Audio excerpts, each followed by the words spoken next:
सुन। देखो, जो औरतें हैं उनके पास अपना घर वार कोई नहीं है, वो उनके लिए मुश्किल है अपने आप को संभालना। उनके लिए मैं पूछ अच्छा रहा हूँ ये क्या होगा। करना है, जलेबी बनाना बंद कर, सीधा मुझे कंक्लूजन दे, क्या करना चाहिए, क्या बेहतर है उनके लिए, मैं ये पूछ रहा हूँ। वही जलेबी मत वही दे। था। उनके लिए अच्छा होगा, वो जो दूसरे कबीले के लोग हैं, उनका उनके ओके। काम में हाथ बटाए, उनके काम में हाथ बटाए। और वो उनको छत ठीक है। भी देंगे, उनको खाना भी देंगे, और ठीक है। कभी कभार वो उनसे शादी भी कर सकते हैं। ओके। ठीक है, लेकिन मैं यहाँ तेरे अगर साथ हूँ। उनको अब तकलीफ ज्यादा अब होगी। मेरा जवाब, अब मेरा जवाब ले ले, अब रुक जा। अब मैं तेरे साथ हूं यहाँ पर, शमीम के साथ नहीं हूं कि उनको उनके घर पर छोड़ देना चाहिए, नहीं छोड़ना चाहिए। उनको, जिन लोगों ने उन पर हमला किया है ना, वो उन औरतों को अपनी सरपस्ती में ले लें, उनसे घर के काम कराएं, टोकरियां बुनवाएं, चादरें बुनवाएं, जबरदस्ती चमड़े की जो चमड़े जबरदस्ती। के। Shut up. तेरी सुनी ना मैंने, तेरी सुनी ना मैंने। और मैं तेरी बात को आगे बढ़ा रहा हूं ना, तो अपना मुंह बंद रख। अपना मुंह बंद रख जब तक तेरी बारी नहीं आती। म्यूट कर अपना, अपनी बारी में बोलना। म्यूट कर जल्दी, तुरंत म्यूट कर, इससे पहले कि मैं बैक स्टेज करूं तेरे को, म्यूट कर ले। और जब मैं बोल लूंगा तब बोल लेना, ठीक है। 5 मिनट का खेल है तू मेरे लिए, 2 मिनट हो गया, अभी अभी 3 मिनट और है। अभी रुक जा। तो तेरे साथ हूं मैं यहां पर कि उनको अपने साथ लेके आ जाना चाहिए, अपनी सरपृस्ती में रखना चाहिए। और उनको जो है ना खाने पीने को देना चाहिए, अच्छा कपड़ा पहनने को देना चाहिए, बदले में उनसे घर के काम कराने चाहिए, टोकरियां बनवानी चाहिए, चादर बनवानी चाहिए, कालीन बनवानी चाहिए, चमड़े के जो सामान बनते हैं वो बनवाने चाहिए, खेतों में काम करवाना चाहिए, क्योंकि सारे काम जो है अरब में होते थे। बागों में लगा देना चाहिए खजूर तोड़ने के लिए, और मेहनत मेहनत मजदूरी का काम कराना चाहिए। मैं तेरे साथ हूँ। और अगर अगर उनसे ज्यादा मोहब्बत हो तो उनसे उनसे शादी भी कर लेना चाहिए, अगर उनका घर बसाना हो। लेकिन बिना शादी के किसी लड़की को अपने घर में रख करके, जो तुम्हारी गुलाम बन गई है, उसको चोदना, उसको उसका रेप करना, ये वैलिड है क्या उनके साथ में? अनम्यूट करके जवाब दे दे।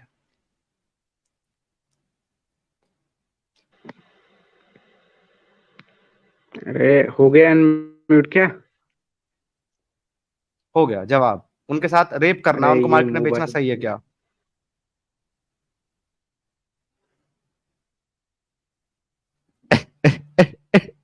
बोलो भाई बोलो, क्या होगा? जाकर नायक की जवाब दो, जाकर नायक के। सर, सर, तो 3 मिनट सर में ये गेम खत्म। समीम भाई, 3 मिनट में ये आदमी फिनिश। घंटे से इसके साथ जलेबी बना रहे हैं सर, हद होती है। अभी इसको परवाह नहीं।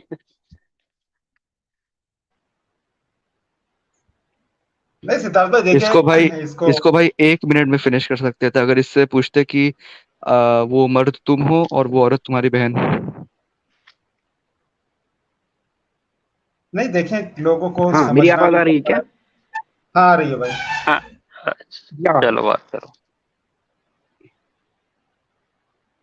तो उसके साथ रेप करना गलत है, क्योंकि इस्लाम में प्रोहिबिट है। अगर आप सही है। स्लेव पे एक मिनट, चमाट एक मारते मिनट, हो, उसके रेप ऊपर करना, हाथ मारते हो, तो रेप आपको करना कुछ नहीं गलत है कि करना सही है? पड़ेगा। ये हेलो, हेलो, हदीस में हेलो, सुनी। हेलो। ये रेप करना सही है कि गलत है ये उसके हदीस साथ? मैंने सुनी है कि अगर आप स्लेव पे हाथ। अरे, अबे हंसे, हदीस बाद में देना, जो तेरे से सवाल पूछ रहा हूँ पहले उसको तो क्लियर कर।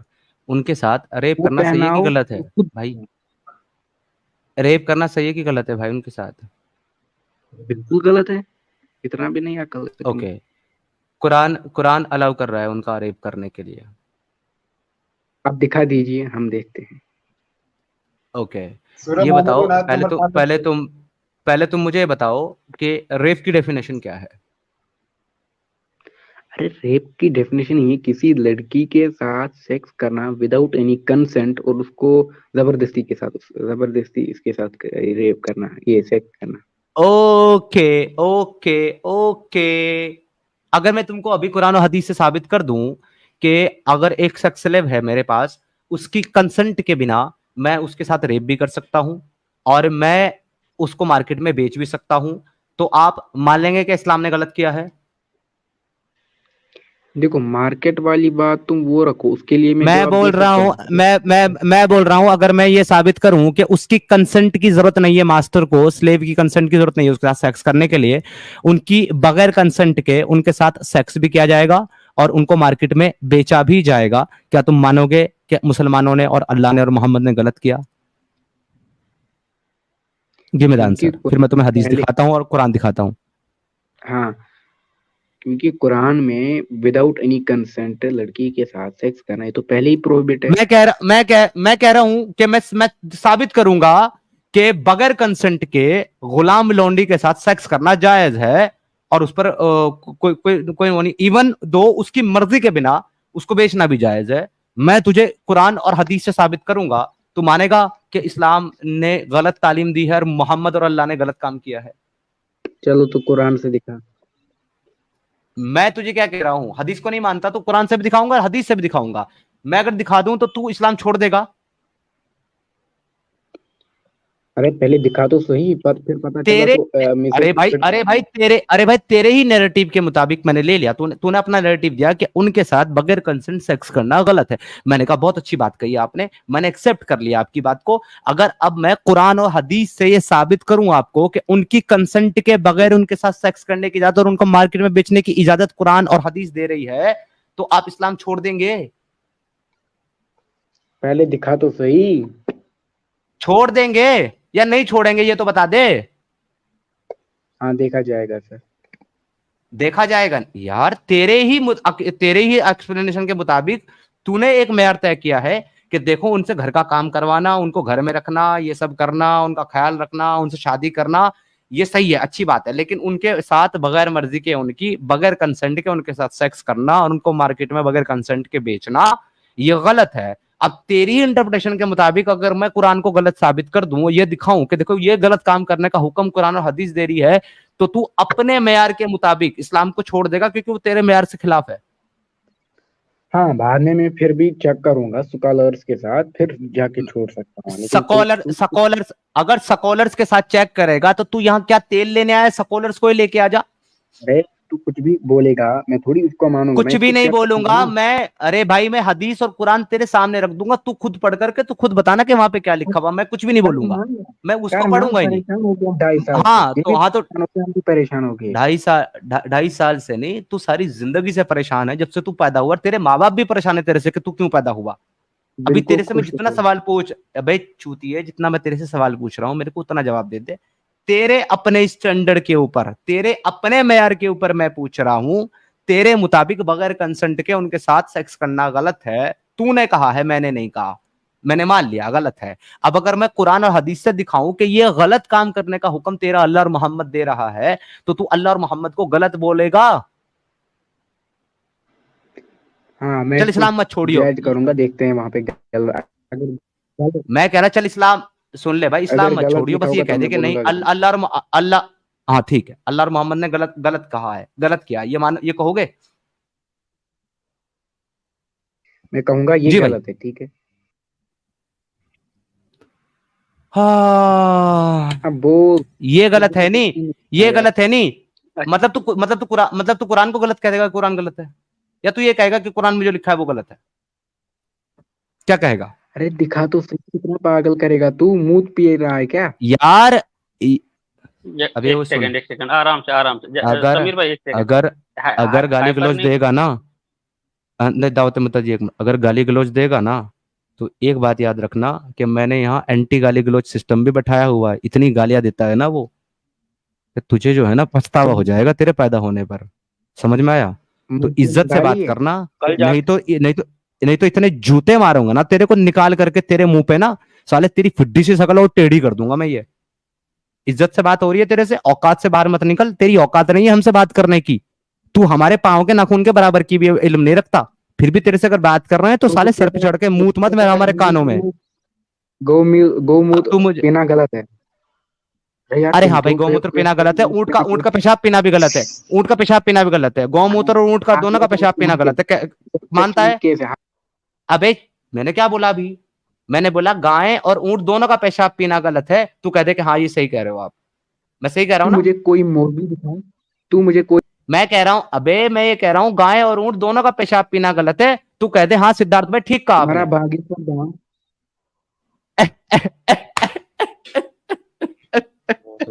रसूलुल्लाह का पेशाब मुबारक पीना भी गलत है। खत्म सर, टाइम पास कर रहे हो आप इसके साथ। अब ये गौमूत्र अच्छा, बागेश्वर देख रहे हो आप कहाँ कहाँ भाग रहा है? वही औकात, भागेगा समीर भाई। बेटा अच्छा बेटा समीर 2 मिनट भाई, में औकात याद दिला देता हूं मैं। सिद्धार्थ नाम है मेरा, मेरे सामने तेरे बड़े बड़े मौलवी के पांव काटते कांपते, तू तो है किस खेत की मूली चूती है? आया बड़ा डिबेट करना, भाग जा ऐसे चूतिया। सिद्धार्थ साहब अभी है, वो निकाल दिया आपने?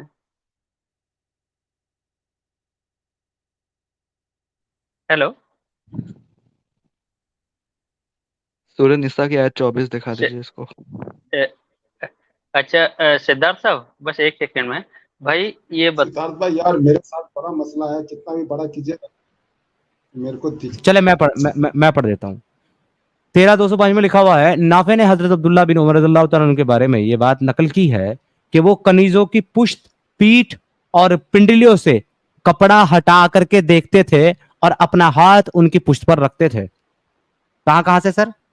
उनकी पिंडलियों से, उनकी पुश्त से, उनकी पीठ से कपड़ा हटा हटा करके देखते थे सर, जब कनीजों को खरीदते थे मार्केट से।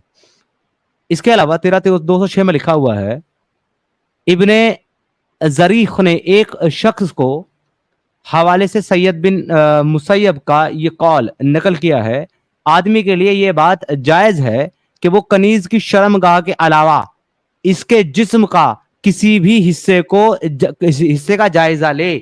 यानी कि सिर्फ शर्मगाह का जो सुराख है वो सिर्फ आप नहीं देख सकते, उसको देखता भी कौन है? उसमें देखने लायक है क्या भाई? हीरे मोती लगे हैं क्या उधर? ब्रेस्ट भाई, मतलब ब्रेस्ट का मुताला कर सकते थे वो। सर हाथ से छू सकते जी। हो उसको, आप टच कर सकते हो, टाइट है कि ढीला है। सर सिर्फ आप सब कुछ मुताला देख ही नहीं सकते करना। हो, सब कुछ, सेब फ्रंट खरीदने के बैक पहले अपर डाउन सब देख सकते हो। सिर्फ एक आप शर्मगाह का जो रास्ता है वो नहीं देख सकते, बाकी आप सब देख सकते हो सर। कितना मजेदार मजहब है सर। और ये कहता है कि उनको गुलाम बना करके, उन लड़कियों को उनको सेक्स स्लेव बना करके अगर नहीं रखना था तो फिर उनके साथ क्या करना था? ये करना था उनके साथ सर, ये करना था उनके साथ। आज सिद्धार्थ भाई उनको मैं जो उस देखिए टाइम जी जी जी जी बोलिए ना। नहीं उस टाइम में जो मैं उसको बता रहा था कि घर में छोड़ के आ जाते, आपने अशोका का कलिंगा की लड़ाई देखी होगी, ठीक है, जिसमें उसने कलिंग में सारे लोगों को मार दिया था, सिर्फ महिलाएं रह गई थी, उसको वहीं छोड़ के अशोका ने इतना रोया और उसने कसम खा ली कि अब मैं जंग नहीं करूंगा। एग्जैक्टली वो तो हम सभी लोग जानते हैं। लेकिन मैं एक चीज कहना चाहता हूं कि आप अगर दिल रखते हैं, अगर आपके अंदर इंसानियत है शमीम भाई और सभी व्यूवर्स, आप खुद बताइएगा मुझे कि अगर आप मेरी बात से एग्री हैं तो आप 1 लिखिएगा, और आप मेरी बात से डिसएग्री हैं तो आप 2 लिख सकते हैं। आप मुझे खुद बताइएगा, अगर कोई इंसान, हम लोग आज कह सकते हैं कि उनको नंगा करके मार्केट में बेच दिया गया, ठीक है, आपने उनके प्राइवेट पार्ट के अलावा बाकी पूरी बॉडी का आपने जायजा लिया, छू करके देखा, दबा करके देखा, झुका करके देखा, उठा करके देखा। लेकिन सोचो सर, अगर एक आदमी बाजार में सिर्फ अंडरगारमेंट्स पहन करके निकल जाए, और मैं अभी महिला की बात नहीं कर रहा हूं, मैं आदमी की बात कर रहा हूं, अगर वो मार्केट में अंडरगारमेंट पहन के निकल जाए तो उसको खुद को कितनी शर्म महसूस होती है ना? उसका चलना मुश्किल हो जाता है मार्केट में लोगों में कि यार मैं अंडरगारमेंट्स में घूम रहा हूं, लोग देखेंगे तो क्या कहेंगे। एक लड़की में जो शर्म होया होती है ना सर, कंपेयर टू मैन, ये साइंटिफिक प्रूवन है, कंपेयर टू मैन, एक महिला में जो शर्म होया होती है वो मेल के मुकाबले, यानी कि मर्द के मुकाबले वो 10 टाइम ज्यादा होती है सर, 10 गुना ज्यादा शर्म हो जाती है। और उस शर्म होया की देवी को आपने उसके पूरे कपड़े उतार करके मार्केट के बीच में नंगा खड़ा कर दिया है और चारों तरफ उसके आपने भीड़ जमा कर दी। चारों तरफ से लोग उसको देख रहे हैं, लोग आपस में बात कर रहे हैं, इसका हाथ देखो, इसका नाखून देखो, इसके बाल देखो, कुछ लोग बाल छू करके देख रहे हैं, कुछ कंधे पे हाथ रख करके देख रहे हैं, कुछ कमर पे रख रहे हैं, कुछ छी छी, मैं बोल भी नहीं सकता, ये सब कर रहे हैं सर। वो औरत जिंदा रहती है क्या? I mean, वो सांस ले रही है, जी रही है, दिल उसका धड़क रहा है, वो खाना खा रही है, बट ऑनेस्टली बोलो, क्या ऐसी लड़की जिसको इस तरीके से बाजार में खड़ा कर दिया गया हो, क्या वो अंदर से जिंदा है? खान सर क्या कहेंगे इस पर आप? वही सोल ही मर जाती है सर। और इस जहालत को, इस गंदगी को, इस गलाजत को, इस दुनिया के सबसे गैर इंसानी अमल को ये मुसलमान आकर के ये कहते हैं कि भाई इनके साथ ये ना करते तो क्या करते?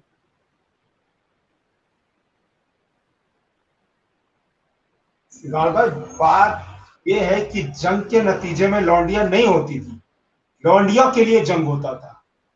मुसलमान जो ये कहता है ना कि प्रिजनर ऑफ वॉर थी वो, उसके साथ क्या किया जाए। बहुत सारे मौलवी जो है कहते हैं, खास करके हिंदुस्तान में, कि प्रिजनर ऑफ वॉर से क्या किया जाए। उसी से वो जो जाकिर नाइक का फैन है ना, वो सुन के आता है, सर वो प्रिजनर ऑफ वॉर नहीं थी, उसी के लिए वॉर किया जाता था।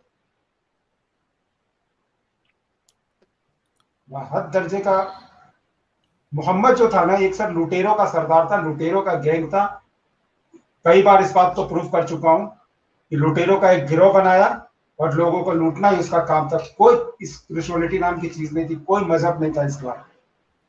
मजहब तो इसको बनाया है 200-300 सालों से लोगों ने, रूहानियत इसमें जोड़ जोड़ के, सूफिज्म ला के, ये करके वो करके, मजहब इसको 200-300 साल हुआ है बन के। वरना उससे पहले तो ये लुटेरों का एक गैंग था यार, हमेशा से। मतलब बहन बना सकते थे सबको।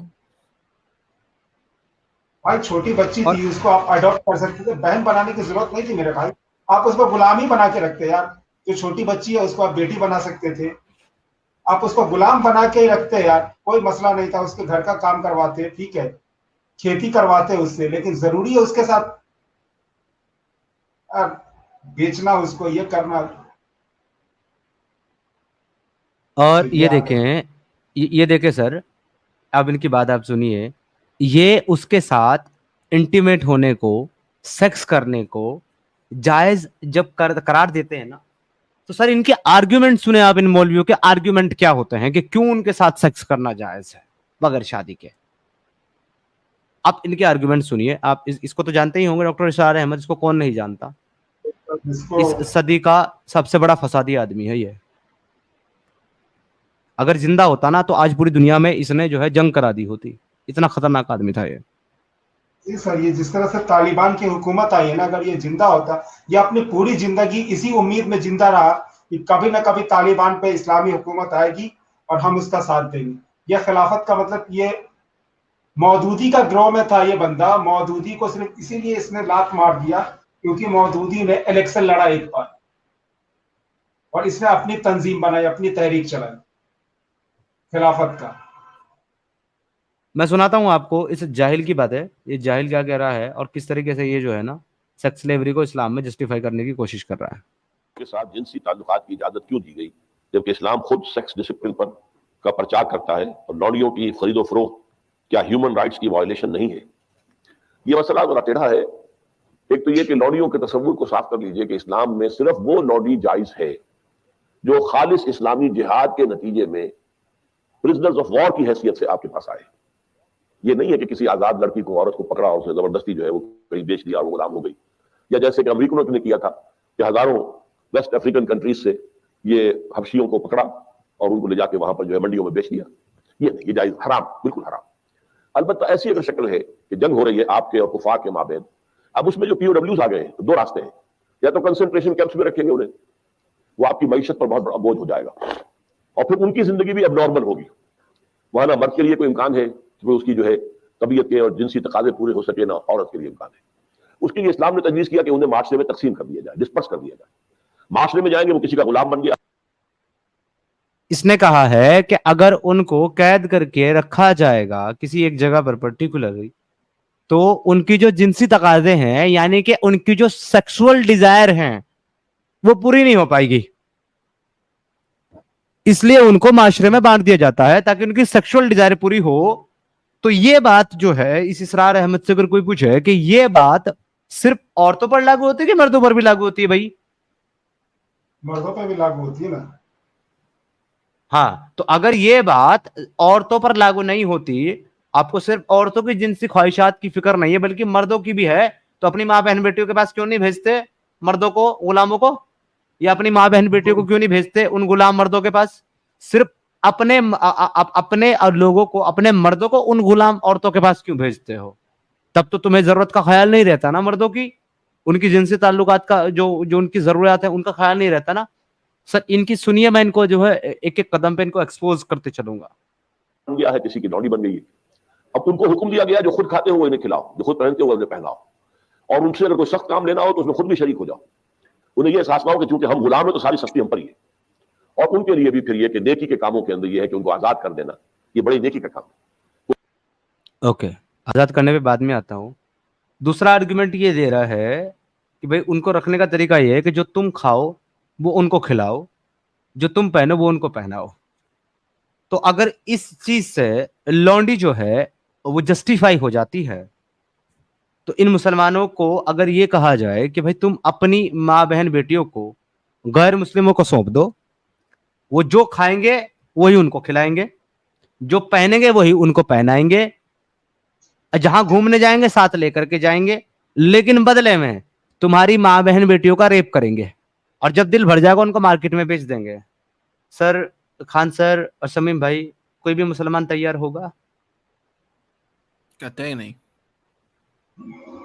तो सर जब ये अपनी माँ बहन बेटियों के लिए ये चीजें एक्सेप्ट नहीं करते, तो काफिरों की माँ बहन बेटियों पर क्यों लागू करते हैं?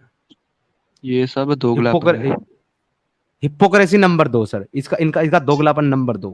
आगे चले सर। वो मर्द कहता है साहब मैं इतने 1000 रुपए आपको दे दूंगा, मेहनत करके कमाई करके आप मुझे आजाद कर दीजिए। इसे मुकातबत कहते हैं। ये मुआहिदा हो सकता है और आपको उसका मुआहिदा कबूल करना होगा। फिर वो लौंडिया जो है वो फिर उन मालिकों के कबूल करना नहीं होगा, कबूल कर सकता है। दोनों में फर्क होता है, दोनों में बहुत फर्क है। एक तो ये है कबूल करना है मतलब लाजिम है, और एक ये है कि कर सकता है। जी शमीम भाई। देखिए इसमें यह है कि आपके पास में कोई गुलाम है, ठीक है, वो गुलाम आपको बोले कि भाई मैं आपको 10,000 रुपया दे दूंगा कमा के, आप मुझे आजाद कर दो, ठीक है। अगर आपको रेट पसंद है, रेट अगर आपको पसंद है तो आप हाँ कर सकते हैं कि ठीक है।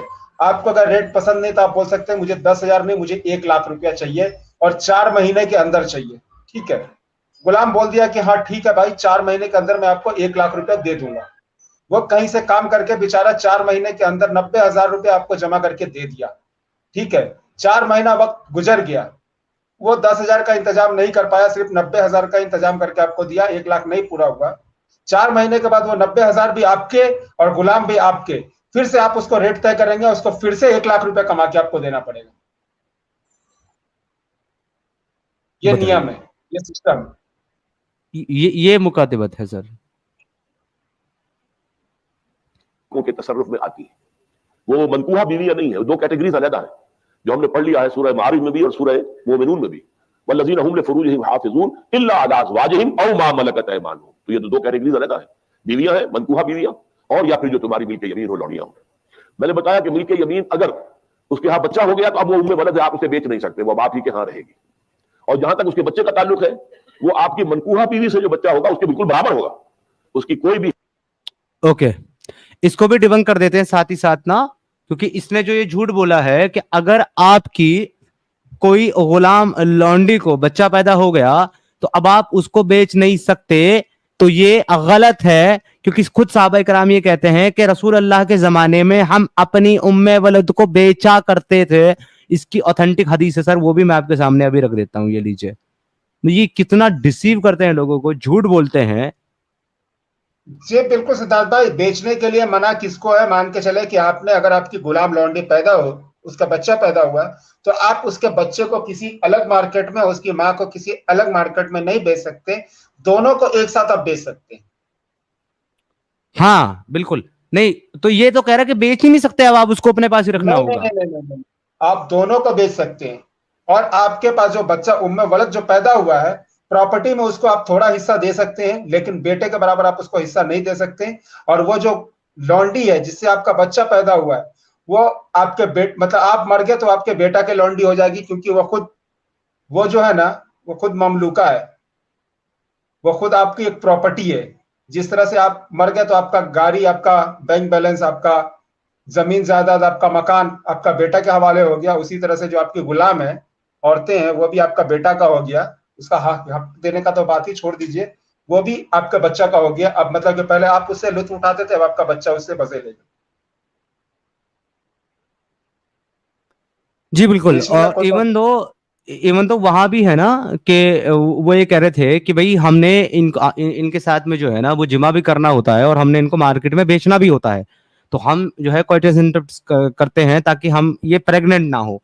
तो वहां भी रसूलुल्लाह ये नहीं कह रहे कि भाई तुम उनको बेच नहीं सकते, बल्कि वो ये कह रहे हैं, वो ये नहीं कह रहे कि हाँ तुम ये करो तो क्या, ताकि ये प्रेग्नेंट ना हो, तुम्हारे बच्चों की मां ना बने, क्योंकि फिर तुम उनको बेच नहीं पाओ, ये नहीं कह रहे, बल्कि ये कह रहे कि बेहतर है कि तुम ऐसा ना करो, क्योंकि जिसको पैदा होना है वो तो होकर करेगा। ये नहीं कह रहे कि फिर तुम इनको बेच नहीं सकते सर।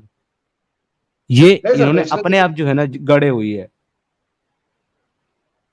बेच सकता है ना, क्योंकि ये जो बंदा है ना, एक एमबीबीएस डॉक्टर है, ये इसरार अहमद, डॉक्टर इसरार अहमद दिखता है ना, ये एमबीबीएस डॉक्टर है, ये फिजिशियन रहा है कुछ दिनों तक।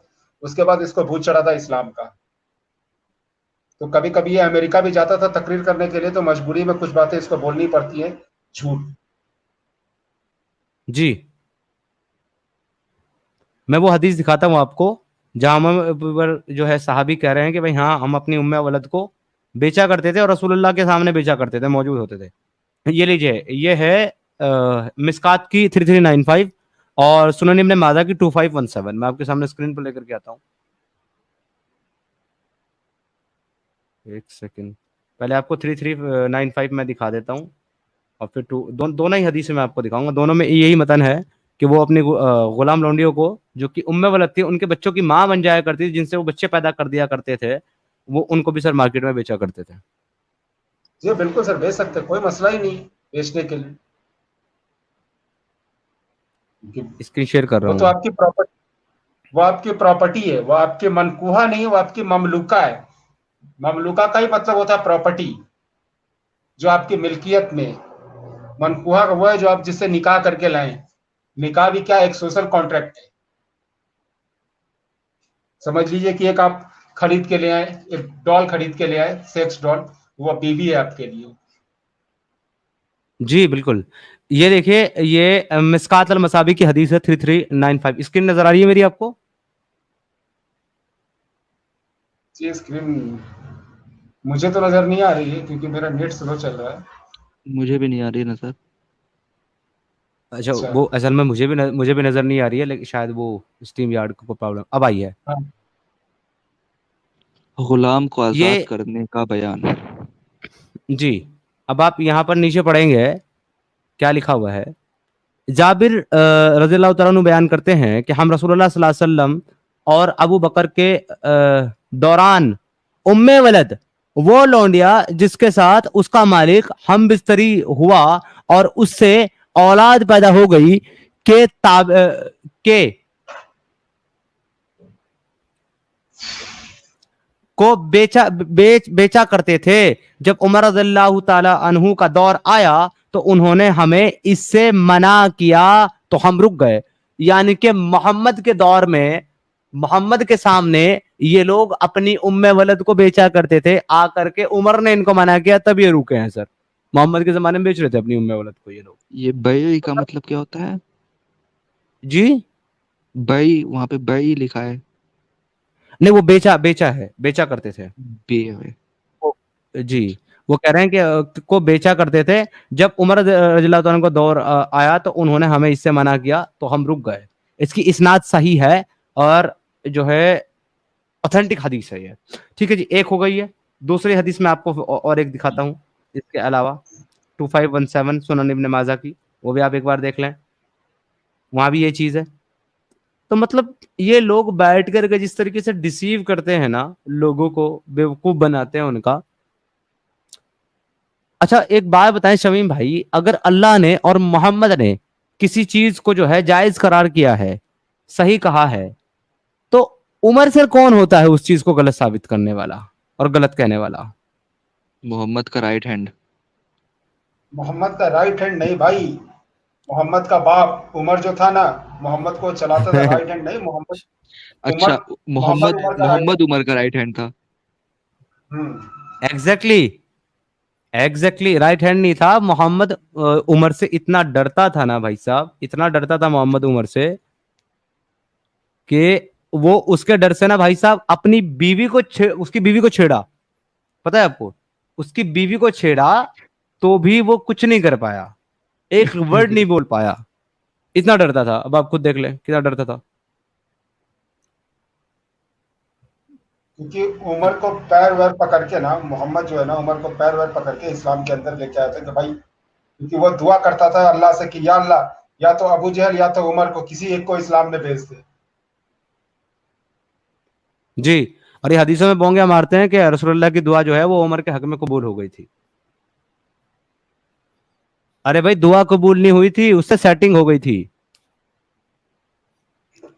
हाँ सही बात है, उससे सेटिंग करना ही था, क्योंकि कोई मसला ही, कोई चारा ही नहीं था उसके पास।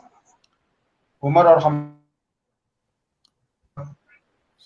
मोहम्मद को। ऐसे भी सिचुएशंस आए थे ना जहाँ पे वो रसूलुल्लाह से बोलते थे कि कुछ आयत लेके आओ, कुछ आयत लेके आओ, फिर वो अंदर जाते थे और आयत आ जाती थी। हाँ, बहुत सारी आयतें उमर के इसरार पे आई है, पर्दे वाली आयतें जो है उमर के हिजाब इसरार वाली पर आई भाई। है। हाँ, सब सब बहुत सारी उसके इसरार पर आई है। उसने जैसे जैसे